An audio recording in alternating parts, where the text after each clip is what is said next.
Hello and नमस्ते friend, welcome to world report. आज हामीले भिडियोमा डिस्कसन गरिरहेका छौँ कि गभर्नमेन्टले अहिले ओपन टुरिज्म सेक्टरलाई चाहिँ फुल्ली तरिकाले अपरेसनल गराउने कुरामा डिस्कस गर्दैछन् र यसको इम्पोर्टेन्स के रहेको छ र नेपालमा कुन कन्ट्रीबाट कति टुरिस्ट आउँछन् र यसको जीडीपीमा कति कन्ट्रिब्युसन रहेको छ हामीले भिडियोमा फुल डिस्कस गर्न गइरहेका छौँ। यो भिडियो अन्त तक हेरिदिनु होला र यो भिडियो मन परेमा यो भिडियोलाई यो च्यानललाई लाइक सब्सक्राइब गर्न नबिर्सिनु होला। ल लेट्स बिगिन। अब यहाँ तिमी देख्न सक्छ गभर्नमेन्टको जो हाम्रो कन्ट्रीको जो टुरिज्म सेक्टर हुन्छ त्यसलाई चाहिँ कसले कन्ट्रोल गर्छ, को चाहिँ त्यसको हेर्छ त हेरिरहेको छ ministry of culture tourism and civil aviation र उहाँको अहिले मिनिस्ट्री हुन्छ हाम्रो भन्न सक्छ अहिले टुरिज्म मिनिस्टरको हुन्छ योगेश भट्टराई।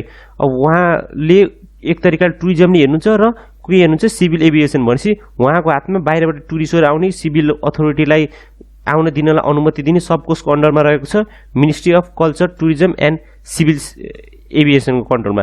र यसको इम्पोर्टेन्स किन रहेको छ भने government is preparing to resume all the business related to tourism industry by adapting health protocol.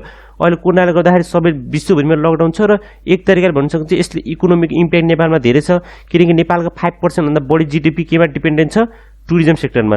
र टुरिज्म सेक्टरले इन्डाइरेक्टली या डाइरेक्टली नेपालको मिलियन्स अफ पिपुललाई के जब पनि दिइरहेको छ, त्यही भएर पछि गएर अनइम्प्लोइमेन्टको सङ्ख्या बढ्न सक्छ र एक तरिकाले पोलिटिकल भ्यूमा पनि गभर्नमेन्टको प्रति एक तरिकाले आक्रोश जनतामा आउन सक्छन् र यस्तो कदमहरू गभर्नमेन्टले चालिरहेको छ र यसको इम्पोर्टेन्स अहिले नेपालको इकोनोमीलाई धेरै जरुरत छ। र यसको यो खोल्ने भन्दैमा त्यतिकै खोलिने होइन, यसको लागि हेल्थ प्रोटोकल हुन्छ, शपथ मानिन्छ, त्यसले भिसा लिँदाखेरि उहाँबाट कन्ट्रीबाट के हुनुपर्छ कोरोना भाइरसको एक तरिकाले सर्टिफिकेट तरिकाले आफूलाई कोरोना भाइरस लाग्छ छैन भन्ने एक तरिकाले प्रुफ देखाउनु पर्यो र बबल कन्ट्री गराउने सिधै कन्ट्री टु कन्ट्री ट्राभल गर्न भन्दा जुन कन्ट्रीमा कोरोना भाइरसको केसेस कम छ त्यो कन्ट्रीबाट टुरिस्टहरूलाई चाहिँ एक्सेप्ट गर्ने र जुन कन्ट्रीमा चाहिँ कोरोना भाइरस केसेस बढ्दै गइरहेको छ र कोरोना भाइरस एउटा स्पाइकमा छ भने त्यो कन्ट्रीबाट धेरै टुरिस्टहरूलाई के गर्ने एक्सेप्ट नगर्ने। र यो चाहिँ कहाँ भन्नुभएको थियो ministry of culture tourism and civil aviation Yogesh Kumar भट्टराईले यो कुरा कहाँ भन्नुभएको थियो नेपाल माउन्टेनियरिङ एसोसिएसनको 47 एनिभर्सरीमा उहाँले चाहिँ जुन भर्चुअल इभेन्ट भइरहेको थियो त्यसमा भन्नुभएको थियो, किनकि लकडाउनको कारण कोरोना भाइरसको कारणले कुनै पनि ठाउँमा चाहिँ भेला हुन अहिले सरकारले चाहिँ पाबन्दित गरेको छ।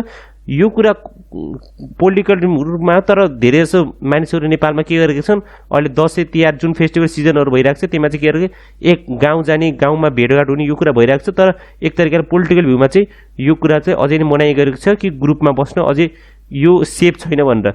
तर यो माउन्टेनिङ समिसन एक तरिकाले यो एनिभर्सरीमा के भन्नुभयो भनेपछि योगेश कुमार भट्टराईले कि गभर्नमेन्टले प्लान गरिरहेको छ कि एक तरिकाले टुरिज्म सेक्टरलाई फेरि एक तरिकाले ओपन गर्ने र टुरिज्म सेक्टर चाहिँ नेपाललाई कति डिपेन्डेन्ट छ त नेपालले टोटल त्यसको कन्ट्रिब्युसन कति रहेको छ 240 बिलियन रुपिसमा चाहिँ नेपालको जिडिपीमा कन्ट्रिब्युसन रहेको छ जो एउटा ह्युज एमाउन्ट हो। र 2019मा मात्रै 1 मिलियन जब भनेपछि त्यसको directly indirectly 1 million people are getting job भनेपछि नेपालको टोटल 30 करोड के 3 करोड पपुलेसन भनेपछि एकमा 1 मिलियन भनेपछि 10 लाख पिपुलले जब पाउने भनेको यो एउटा ह्युज नम्बर हो र यति धेरैले एकताले इम्प्लिमेन्ट पाइरहेका छन् रोजगारको एकता सिर्जना भइरहेको छ अवसरहरू apart from the traditional लिजर destination. यसमा चाहिँ कुन कुन टप डेस्टिनेसन रहेको छ त टुरिस्टको नजरमा, किनकि हामीले मेन फोकस गर्ने त्यहीमै बबल तरिकाले गऱ्यो भने त्यो सिटीको चाहिँ कोरोना भाइरस केसेसलाई रिपोर्ट गरिराख्ने कि या टुरिस्ट आएर चाहिँ त्यहाँदेखि इम्प्याक्ट त भएको छैन, त्यहाँको जुन नेटिभ पिपुल छ लोकल पिपुलहरूलाई त एक तरिकाले रिस्कमा राखिएको छैन, त्यही भएर कुन कुन धेरै छ ट्रेडिसनल्ली चाहिँ टुरिस्टहरू फ्लक्स गर्ने चाहिँ जुन मेन एरिया रहेको छ एउटा पोखरा एउटा चितवन र एउटा रहेको छ पोखरा अन्नपूर्ण ट्रेकिङ रुट। अब यो चाहिँ टुरिस्ट इन्टरनेसनली भन्दा नि यसको चाहिँ बिगेस्ट चाहिँ कन्ट्रिब्युटर को रहेको छ यसलाई टपमा ल्याउनको यसको रहेको छ डोमेस्टिक एक तरह डोमेस्टिक एडभेन्चरसहरू जसलाई चाहिँ ट्रेकिङ गर्न मनपर्ने र धेरै जसो पिपुलहरू कुन ठाउँबाट बिलिङ गर्छन् जुन तराई र या काठमाडौँ सिटी एरियाबाट जो बिलिङ गर्छ तिनीहरूले चाहिँ यो अन्नपूर्ण सर्किट एरियामा चाहिँ ट्रेकिङ गर्न जाँदाखेरि यसको के यसमा चाहिँ टुरिज्म सेक्टरको बुस्ट गरेको छ, तर डोमेस्टिकली यो अझ इन्टरनेसनली त्यति पपुलर भएको छैन।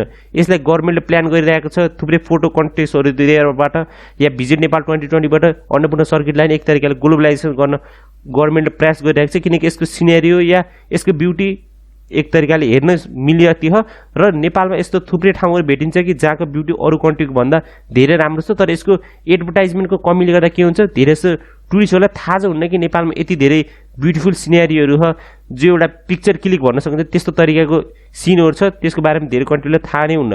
र नेपालमा आउने भनेको मेन टुरिस्ट भनेको कुन कन्ट्रीबाट त नेपालमा आउने मेन टुरिस्टहरूको एउटा रहेको छ इन्डिया। इन्डिया अझै नम्बर 1 मा छ। टोटल कति आउँछ इन्डियाबाट नेपालमा टुरिस्टहरू 2 लाख, र यो चाहिँ फेरि कोरोनाभन्दा अगाडिको 2019 को डाटा हो, र चाइनाबाट कति 1,70,000 एक तरिकाबाट हुन सक्छ एकोर्डिङली, र युनाइटेड स्टेटबाट 93,000। अब यसमा चाहिँ एउटा मेन रिजन के भन्छु, टुरिस्टको सङ्ख्या भन्दा नि हामीले हेर्नुपर्छ कि टुरिस्टको पर्चेजिङ पावर कति छ त। अब इन्डियाको जिडिपी धेरै छ हामीले मान्न सकिन्छ, चाइनाको पनि जिडिपी धेरै छ, तर यसमा के छ नि जिडिपी पर क्यापिटा चाहिँ के छ भने त्यति धेरै मानिन्न हामीले जो वेस्टर्न रिजनको कम्पेरिजनमा। यो कुरा मान्न मिल्छ कि नेपालभन्दा इन्डियाको जिडिपी पर क्यापिटा धेरै छ, चाइनाको जिडिपी पर क्यापिटा धेरै छ, तर वेस्टर्न कन्ट्रीको नजरमा चाहिँ यिन दुईटा कन्ट्रीको चाहिँ अझै जिडिपी पर क्यापिटा के छ, कम छ। अब चाइनाको जिडिपी पर क्यापिटा अराउन्ड 10,000 छ, र इन्डियाको जिडिपी पर क्यापिटा अराउन्ड 2500 छ, र एक तरिकाले यिनीहरूको जिडिपी पर्चेजिङ क्यापिटा नि थोरै छ, किनकि त्यो जसको त्यो एभरेज निकालेको छ तिनीहरू चाहिँ के गर्छन् अरू ठाउँमा जान प्रिफर गर्छन्, र जसले चाहिँ हल्का कम खर्च गर्छन् त्यो चाहिँ के हुन्छन् नेपालमा भिजिट गर्न खोज्छन्, किनकि त्यसको कस्ट हल्का कम हुन्छ, किनकि नेपालमा लिभिङ कस्ट चाहिँ अरू कन्ट्रीभन्दा कम छ। नेपालमा हरेक जे चिज नि हल्का सस्तोमा पाइन्छ, र युनाइटेड स्टेटको जिडिपी पर क्यापिटा धेरै छ। युनाइटेड किङडम, श्रीलङ्काको एक तरिकाले कमी छ भन्न मिल्छ हामीले, फ्रान्स, साउथ कोरिया र स्पेन। र श्रीलङ्काको मेन टुरिस्ट आउने एट्र्याक्सन भनेको कुन ठाउँ हो, लुम्बिनी। यो एक तरिकाले भन्छ एडभेन्चरस टुरिज्म या नेचरल टुरिज्म भन्दा यो के को टुरिज्म, यो रिलिजियस टुरिज्म। यसमा नेपालले फोकस गरिरहेको छ।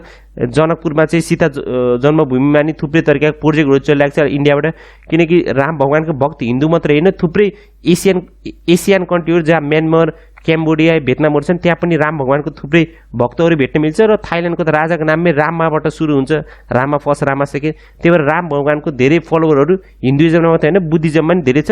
र एक तरिकाले यो रिलिजियस टुरिज्मलाई बुस्ट गर्न सक्यो भने इन्डियाको त फाइदा हुन्छ। यो इन्डियाले कोसिस प्रोजेक्ट बनाइरहेको छ, तर यसमा चाहिँ नेपालको पनि फाइदा हुन्छ, किनकि माता सीताको जन्म कहाँ भएको थियो, नेपालको जनकपुरमा। त्यसले गर्दा हामीलाई ह्युज अपर्च्युनिटी एक तरिकाले हामीलाई नेचरले पनि साथ दिएको छ, र एक त रिलिजियसले नै हामीलाई साथ दिएको छ। र but I argue that there was no alternative to gradually resume the tourism industry. अब यसमा के अल्टरनेटिभ छैन कि कोभिड-19 कम हुन्छ या भ्याक्सिन आउँछ भने यसको कुनै पनि अल्टरनेटिभ अत्यन्त देखिएको छैन। र भ्याक्सिन त आउला, त भ्याक्सिन आउनु टाइम कति लाग्ने, त्यति जेरमा चाहिँ नेपालमा एक तरिकाको भुकमरी लाग्ने कन्डिसनहरू देखिन लागिसकेको छ। जुन व्यक्तिहरूको एक तरह भन्छ जसको पर्चेसिङ पावर पर क्यापिटा कम थियो या जोसँग एक तरिकाले टुरिज्म सेक्टरबाट आम्दानीहरू गर्थ्यो तिनीहरूको इकोनोमी ड्यामेज भइसकेको छ। जो त्यसमा कुक मान्न सकिन्छ, होटेलहरूको कुकहरू मान्न सकिन्छ, वेटरहरू भयो, त्यहाँ बस ड्राइभर भयो, जुन टुरिस्टहरूलाई ट्याक्सीमा राखेर होटेल तक पुर्याउँथ्यो, जसले नेपालभरिमा ट्याक्सीमा घुमाउँथ्यो, सबको जब के भएको छ एक तरिकाले बन्द भएको छ लकडाउनको कारणले र एक त कोरोना भाइरसको कारणले, किनकि धेरै जसो टुरिस्टहरू कुनै पनि कन्ट्रीमा ट्राभल गर्न खोजिरहेको छैनन् यो कोरोना भाइरसको कारणले। र meanwhile the government had granted permission to foreign for trekking र माउन्टेनियरिङको लागि चाहिँ यसको पर्मिसन दिइसकेको छ। यो कहिले दिएको, अक्टोबर 17बाट। अहिले कति नोभेम्बर 2 भइसकेको छ यो भिडियो बनाउँदाखेरि, जबकि गभर्मेन्टले कहिलेदेखि दिइसकेको छ, अक्टोबर 17देखि नै कुनै पनि फरेन पिपुललाई जो माउन्टेनियरिङ र ट्रेकिङमा नेपालमा आउन खोजिरहेको छ, भिसा लिन खोजिरहेको छ, तिनीलाई के गरेको भिसा दिने एप्रुभल भइसकेको छ। र the government has also open on the arrival visa for foreign from October 17 in a move to gradually resume the sector by attracting foreigners. अब यो फरेनर त भइहाल्यो, यसको फरेनरको मेन टार्गेट हुनु कसलाई हो, जो बाहिरको वेस्टर्न कन्ट्रीहरूलाई टार्गेट गर्नु छ, किनकि तिनीहरूको पर्चेसिङ पर क्यापिटा धेरै छ। अहिले एक तरिकाले भन्न सकिन्छ फरेनरहरू धेरै आउनु भन्दा के हुन्छ, तिनीहरूको खर्च गर्ने क्षमता कति रहेको छ। यसको हामीले इक्जाम्पल देख्न सक्छौँ भुटानसित। भुटानमा एराउन्ड 1 इयरमा चाहिँ 2019मा एराउन्ड 2 लाख जति पिपुलहरू आएको थिए, तर तिनीले कति खर्च गर्थे, जति नेपालमा 10 लाख जति मान्छे आउँदा जति खर्च गर्थे त्यति नै के गर्थे भुटानमा चाहिँ त्यो खर्च गर्थे। किनकि भुटानमा जानको लागिहरूले बहुत धेरै पैसा खर्च गर्नुपर्छ, ट्याक्स बढी लाग्छ, किनकि भुटानले के भन्छ बाहिरको टुरिस्टहरू आएर त्यहाँको नेचर खराब हुनसक्छ, त्यही भएर तिनीसँग के लेख्छ दैनिकी ट्याक्सहरू लिन्छ। त्यसै कारणले भुटानमा टुरिस्टहरूको सङ्ख्या कम भयो नि त्यहाँलाई जुन आम्दानी कमाइरहेको छन् टुरिस्टहरूबाट त्यो चाहिँ नेपाल जतिकै बराबरमै छ। र अब अहिले मान्न सक्छ अब नेपालमा त यति आउँदैछन्, र नेपालीको पासपोर्टको पावर चाहिँ कति छ त। अब अहिले यो कुरा त पहिले सोचिरहनु थियो, नेपालको पासपोर्ट पावर कति रहेको छ, 100 सेकेन्ड पुरा विश्वभरिमा फ्री अफ ट्राभल गर्न मिल्ने। अब यसमा चाहिँ हामीले नेपालले एराउन्ड 40+ कन्ट्रीमा चाहिँ के गर्न मिल्छ, भिसा फ्री ट्राभल गर्न मिल्छ, जो एक तरिकाले मिडल इस्ट या अफ्रिकाको कन्ट्रीहरू धेरै पर्छन्, जो चाहिँ एक तरिकाले इकोनोमीले त्यति डेभलप छैन, त्यो कन्ट्रीमा चाहिँ के हुन्छ, भिसा फ्री एभाइलेबल छ नेपाललाई, या भिसा अन एराइभल छ नेपाल जब त्यहाँ एयरपोर्टमा ल्यान्ड हुन्छन् नेपालीहरू। र यसको हामीले रिसेन्ट इक्जाम्पलहरू पनि देखिरहेका छौँ कि हाम्रो टुरिज्म सेक्टरलाई बढाउनको लागि रिसेन्टली को आउनु त prince of Bahrain led team return home after successfully completing their expedition. अब यो त हामीले थाहा नै थियो, बारेनको को आउनु थियो, प्रिन्स आउनुभएको थियो, र प्रिन्सको म्यासेज के थियो, यो म्यासेज इम्पोर्टेन्ट छ। यो प्रिन्स आएको नेपालमा भन्दा नि इम्पोर्टेन्ट के रहेको छ, म्यासेज के भन्नुभयो भने उहाँले Nepal is safe for mountaineering and has been sent across the world. उहाँको म्यासेजमा नेपाल सेफ भएको छ भनेपछि उहाँको मिलियन फलोवर्सहरू हुन्छ जो उहाँलाई एडमायर हुने थुप्रै हुन्छन्, तिनीहरूले के हुन्छ, नेपाल सेफ छ भनेर एक तरिकाले यो म्यासेज क्रिएट हुन्छ। एक तरिका सर्कल जति क्रिएट हुन्छ त्यति टुरिज्म पनि नेपालमा बढ्न सक्ने चान्सेसहरू बढ्छ। र यहाँ तिमी देख्न सक्नुहुन्छ एउटा पिक्चर, र प्रिन्सको नाम चाहिँ हल्का अप्ठ्यारो रहेछ, शेख नसिर बिन हमाद अल काफिर के अरे खलिफा। यो हल्का प्रोनाउन्सिएसन मिस्टेक हुन्छ किनकि अरबको नामै अरबियनको नामहरू नि एकदम लामो हुन्छ। र उहाँ चाहिँ कोसँग आउनु थियो, 18 मेम्बरहरू रोयल गार्ड, उहाँ एउटा प्रिन्स भनेपछि उहाँसँग रोयल गार्डहरू मौजुद हुन्छन्, 18वटा रोयल गार्ड। र उहाँले के क्लाइम गर्नु थियो, माउन्ट मानासुल, जो चाहिँ नेपालको या एक तरिका वर्ल्डको 8th हाइएस्ट पिक हो।